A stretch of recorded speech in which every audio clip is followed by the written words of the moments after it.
आखिर फैक्ट्री में कैसे बनता है नकली चिकन, और नकली चिकन बनाकर लोग कैसे कमा लेते हैं लाखों रुपए। अगर आप भी चिकन खाते हैं तो हो जाइए आज से ही सावधान, क्योंकि इससे हो सकती है खतरनाक बीमारियां।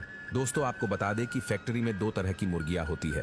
पहले मुर्गी तो वो होती है जिसका मांस हम खाते हैं और जिसके चिकन से तरह तरह की चीजें बनती है। चिकन से बनने वाली ज्यादातर चीजें इसी चिकन की बनती है और इन्हीं मुर्गियों के मांस को नॉर्मली सभी लोग खाना पसंद करते हैं। इन मुर्गियों को बॉयलर कहा जाता है। लेकिन दूसरी तरह की मुर्गियां वो होती है जो अंडे देती है, और इन मुर्गियों को तैयार करने का तरीका बहुत ही अनोखा होता है, जिसे जानने के बाद आपके होश उड़ जाएंगे। इसीलिए चलिए अब हम जानते हैं फैक्ट्री में ये बनाई कैसे जाती है। दोस्तों, सबसे पहले तो जो मुर्गियां अंडे देती है उनके अंडों को अलग कर लिया जाता है। जिन अंडों में बच्चे होते हैं उन्हें अलग किया जाता है और अनफर्टिलाइज अंडों को भी अलग किया जाता है। ये सब कुछ होने के बाद अब इन अंडों को फैक्ट्री में एक कन्वेयर बेल्ट के जरिए भेजा जाता है। लेकिन इस दौरान अंडों के साथ कई तरह की प्रक्रिया होती है, जैसे कि उनको साइज के हिसाब से अलग अलग किया जाता है। साथ ही साथ इनमें जो अलग तरह के अंडे होते हैं उन्हें भी ढूंढा जाता है, और भी की तरह की जांच होती है जिससे इन अंडों को इस दौरान गुजरना पड़ता है।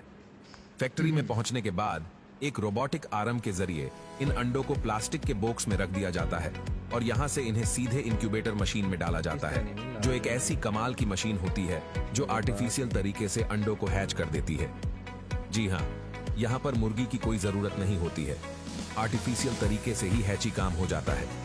इस आर्टिफिशियल तकनीक के जरिए लगभग 7 दिनों में अंडे हैच हो जाते हैं और उनसे बच्चे निकलना शुरू हो जाते हैं। हालांकि कुछ अंडे अच्छी तरह से हैच नहीं हो पाए और उनसे चूजे नहीं निकाल पाए। इसके लिए पूरा स्टाफ होता है जो इस काम को पूरा करता है और अंडों से चूजों को निकालता है। जब पूरी तरह से बच्चे अंडे से निकल आते हैं तो उन्हें इकट्ठा किया जाता है और इस तरह से चेक करके डब्बों में भरा जाता है। मतलब यहाँ पर इनके साथ ऐसा व्यवहार किया जाता है जैसे ये कोई जानदार चीज नहीं बल्कि सब्जी हो। इस प्रक्रिया में इन चूजों को कितना दर्द होता है ये यही जानते हैं। इस दौरान जो बच्चे बच जाते हैं वह पैक करके पोल्ट्री फार्म में चले जाते हैं। लेकिन जिन बच्चों की मौत हो जाती है तो उनको तो और सहना पड़ता है, क्योंकि फिर उन्हें ऐसे तोड़ मरोड़ कर एक ऐसी मशीन में डाल दिया जाता है जहां से उनका भूसा बनकर ही बाहर निकलता है। खैर, अभी तक तो फिर भी सही था, लेकिन असली संघर्ष तो पोल्ट्री फार्म में शुरू होने वाला है, जहां इन बच्चों के साथ ऐसा किया जाता है जैसे इनमें जान ही नहीं है।